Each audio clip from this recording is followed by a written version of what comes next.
Saudara, Konsil Kesehatan Indonesia menyesalkan peristiwa perundungan di media sosial terhadap pasien yang mengeluhkan pelayanan kesehatan. Ironisnya, sebagian pelaku perundungan tersebut adalah tenaga kesehatan dan pegawai rumah sakit.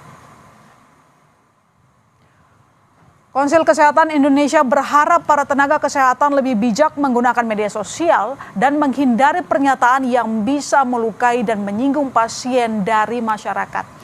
Konsil Kesehatan Indonesia menegaskan langsung melakukan penelusuran terhadap peristiwa perundungan dan akan segera menindaklanjuti jika ditemukan pelanggaran. Koordinasi juga berkoordinasi dengan institusi pendidikan dan vaskes tempat bekerja tenaga kesehatan yang melakukan perundungan. Sikap empati merupakan bagian yang tidak terpisahkan dari profesionalisme tenaga medis dan tenaga kesehatan. Oleh karena itu, penghormatan terhadap martabat manusia, termasuk pasien dan keluarganya, harus senantiasa dijaga dalam setiap bentuk komunikasi. Saat ini, Konsil Kesehatan Indonesia bersama organisasi profesi yang terkait sedang melakukan penelusuran terhadap peristiwa tersebut sesuai dengan kewenangan masing-masing.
Makanya itu, dokter yang memberikan komentar tersebut, yang mengunggah tersebut, merupakan dokter peserta didik dari FKKMK UGM dan RSUD Dr. Saksito. Jadi ini murni peserta didik yang melakukan mengunggah di media sosial secara personal. Yang bersangkutan nanti akan kita proses di dalam pendidikan bermartabat, ya, terkait dengan apa yang telah dilakukannya. Kemudian mulai hari ini yang bersangkutan sudah dinonaktifkan untuk mengikuti proses-proses yang terkait dengan pendidikan bermartabat. Salah satu yang juga diduga melakukan perundungan di media sosial terhadap pasien BPJS diketahui bekerja di Rumah Sakit Dr. Soekarjo, Tasikmalaya. Pihak RSUD telah memeriksa yang bersangkutan dan pegawai tersebut telah mengundurkan diri secara tertulis. Dan yang bersangkutan sudah datang menghadap kepada atasan langsung, kemudian sudah dilakukan pemeriksaan dan dibuatkan berita acara pemeriksaan oleh atasan langsung, dan informasi terakhir bahwa hari ini yang bersangkutan mengajukan surat pengunduran diri. Wakil Ketua Komisi 9 Charles Honoris mendorong sanksi kepada seluruh nakes yang terlibat perundungan terhadap pasien. Di sisi lain, kasus itu juga dianggap sebagai bukti layanan kesehatan belum sepenuhnya merata, sehingga anggaran negara perlu diprioritaskan agar kasus serupa tidak terulang. Namun yang lebih penting, peristiwa ini juga menjadi potret bahwa kapasitas pelayanan kesehatan kita masih belum memadai. Saat ini ketersediaan fasilitas kesehatan dan juga tenaga kesehatan di banyak daerah masih jauh dari kebutuhan masyarakat. Karena itu saya juga berharap anggaran negara harus benar-benar diprioritaskan untuk bisa memperkuat pelayanan dasar. Jangan sampai masyarakat kita kesulitan ya untuk mendapatkan layanan kesehatan yang layak. Sementara terkait apa yang terjadi pada almarhum Yurizal, terkait curhatannya mengenai pelayanan kesehatan pasien BPJS, Menteri Kesehatan Budi Gunadi Sadikin menyebut dirinya gagal setiap kali ada pasien meninggal dan berusaha membenahi pelayanan. Dari Bapak Presiden menaikkan rata-rata angka harapan hidup rakyat Indonesia dari 72 ke 76. Jadi setiap ada yang meninggal itu hati saya sedih. Apalagi kalau meninggalnya muda. Saya merasa saya sebagai Menkes tuh gagal, kok teman-teman kita tuh ada yang meninggal muda. Jadi harusnya memang kita usahakan memberikan layanan terbaik lah agar mereka bisa usianya lanjut sampai ke 76. Kekurangan itu ada, itu yang harus kita perbaiki, baik di fasilitas kesehatannya, di alat-alat kesehatannya, maupun di SDM kesehatannya. Apa yang dialami Yurizal ini hendaknya menjadi alarm peringatan, baik untuk pembenahan pelayanan kesehatan maupun terhadap etika tenaga kesehatan dalam berkomentar di media sosial, terutama menyangkut pasien. Tim Liputan Kompas TV. Pasien BPJS yang mengeluhkan pelayanan kesehatan justru mendapat perundungan di media sosial. Ironisnya, sebagian yang bersikap nir empati justru adalah tenaga kesehatan atau pegawai rumah sakit. Mengapa ini bisa terjadi? Ada apa dengan pelayanan kesehatan kita? Kita akan bahas bersama Ketua Umum Pengurus Besar Ikatan Dokter Indonesia, Slamet Budiarto, dan juga Menteri Kesehatan Kabinet Bayangan Irma Hidayana. Selamat malam, Ibu Irma. Selamat malam, Pak Slamet. Selamat malam. Selamat malam. Ya, saya ke Pak Slamet dulu. Pak Slamet, sejumlah komentar disampaikan oleh tenaga kesehatan yang dianggap merendahkan pasien BPJS Kesehatan begitu. Jadi apakah menurut Anda ini mereka yang tadi sudah diumumkan ada 10 orang sudah melanggar kode etik? Ya, itu semua ada diatur di Kode Etik Kedokteran Indonesia, dan setiap seorang dokter yang lulus juga ada sumpah. Sumpah dokter akan menghormati pasien dari pembuahan sampai meninggal, rahasia juga harus dijaga sampai setelah meninggal. Jadi bullying oleh tadi tenaga kesehatan yang seperti itu tidak bisa dibenarkan, dan itu melanggar etika maupun sumpah dokternya. Tapi yang menarik adalah yang komentar ini kan dari berbagai daerah gitu kan.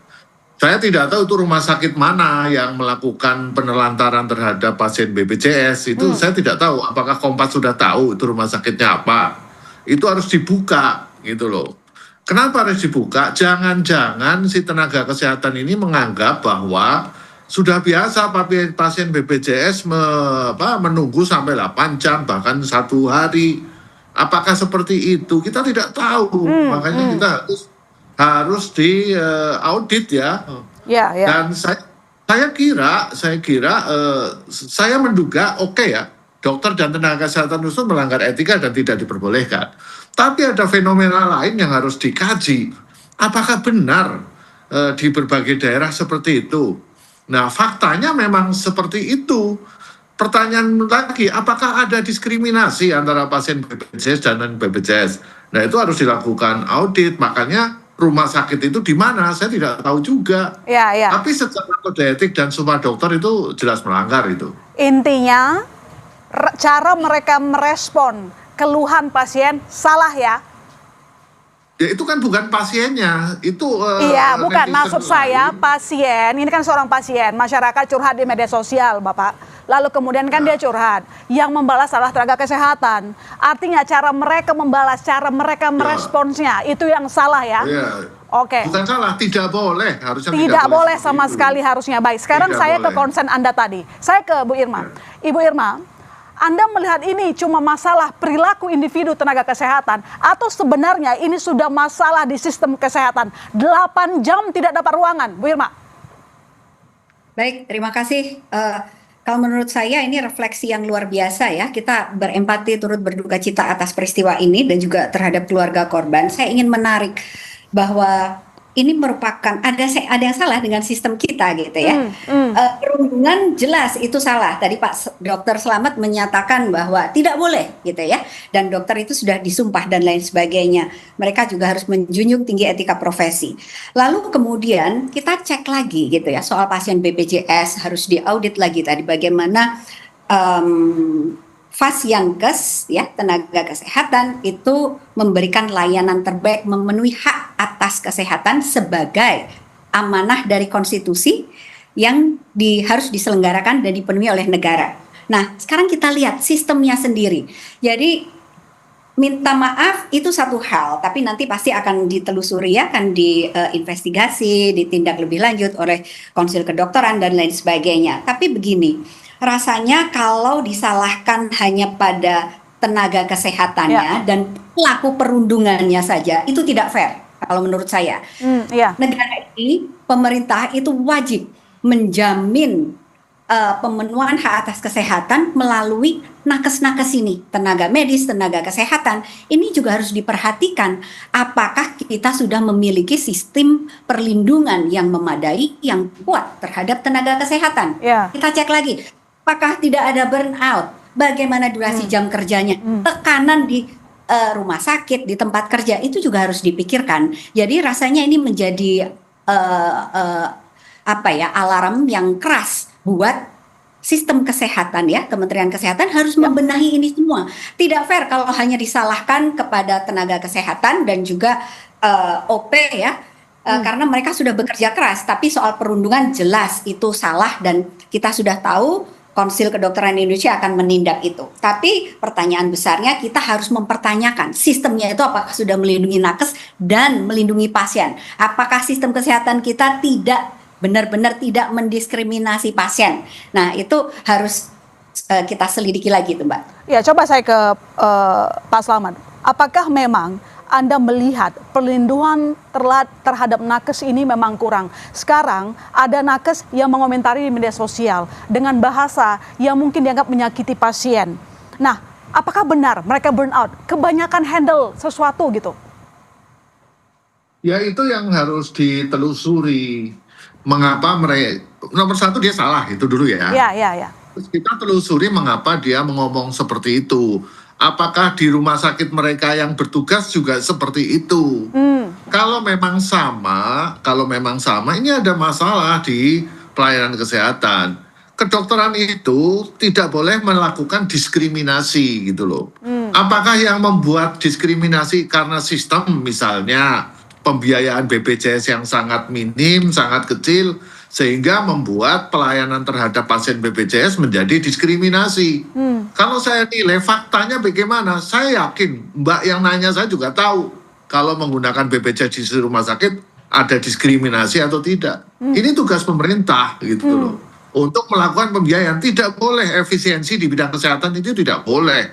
Apalagi di dalam mutu pelayanan. Jadi negara harus membiayai sesuai dengan kebutuhannya. Kalau dengan uang yang pas-pasan, dokter dipaksa untuk melayani, maka akan terjadi dilema etik di situ.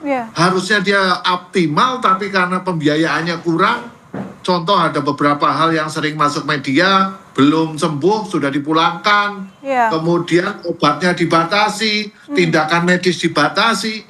Ini dokter-dokter itu pada nangis kalau seperti ini, karena dia akan melanggar sumpahnya sendiri. Nah ini PR yang harus dibuka. Teman-teman DPR juga sama. Undang-Undang 17 telah menghapus mandatory spending. Yang tadinya minimal 5%, sekarang tidak ada batasan.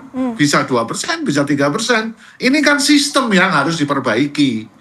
Gitu Mbak. Baik, Bu Irma, ini kan sudah ada 10 orang dari tenaga kesehatan yang dianggap berkontribusi, bukan berkontribusi, maksudnya ikut membuat mental pasien ini tertekan begitu. Tetapi apakah cukup di individunya atau sebenarnya kita kejar rumah sakitnya, atau jangan-jangan banyak rumah sakit yang tadi disampaikan oleh Dr. Slamet yang harus kita benahi, termasuk Kementerian Kesehatan? Nanti dijawab dulu. Kami segera kembali saudara, tetap di Sapa Indonesia Malam.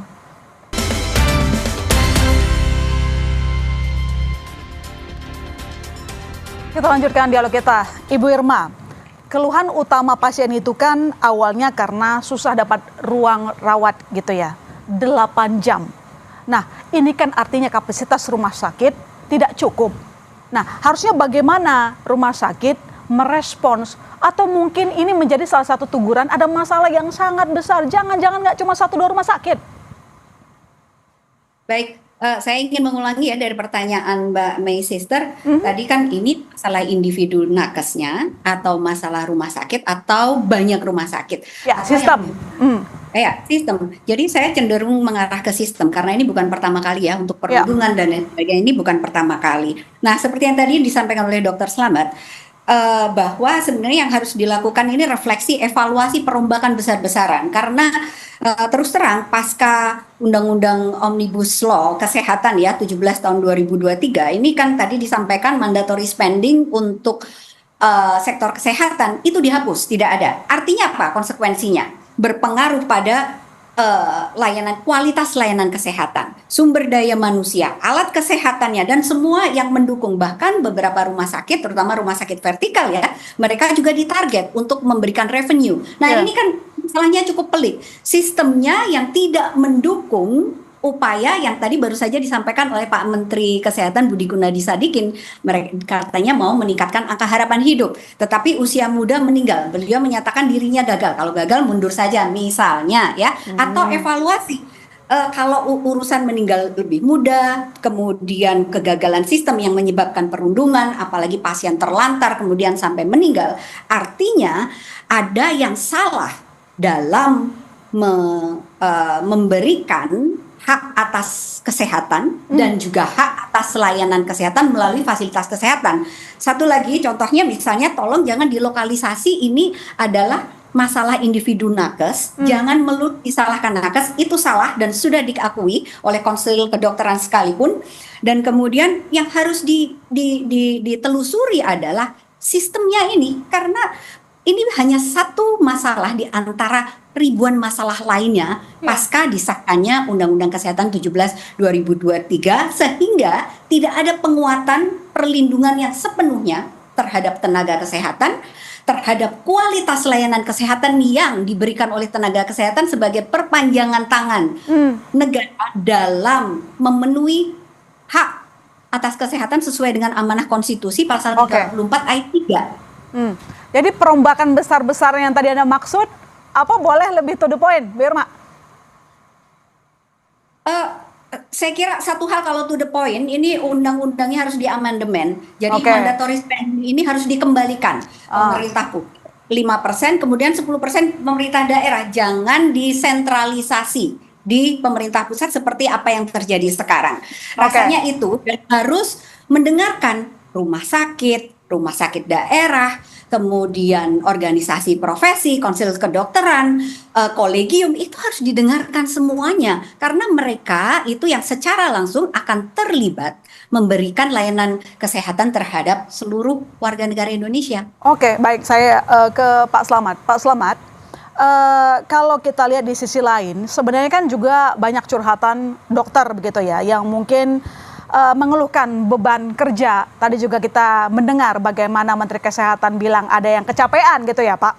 Nah kalau sudah begini, harusnya apa yang dilakukan oleh pemerintah, terutama Kementerian Kesehatan?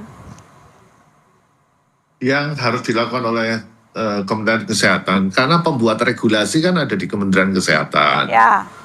Jam kerja, misalnya contoh PPDS ya, PPDS yang dokter yang lagi pendidikan spesialis, IDIS tetap fokus kepada 40 jam sampai 50 jam per minggu. Tapi teman-teman Kementerian Kesehatan menganggap sampai 80 jam, 2 kali lipatnya. Ini kan jadi bebannya terlalu tinggi. Tapi kami selalu usul bahwa dokter itu ada batasnya.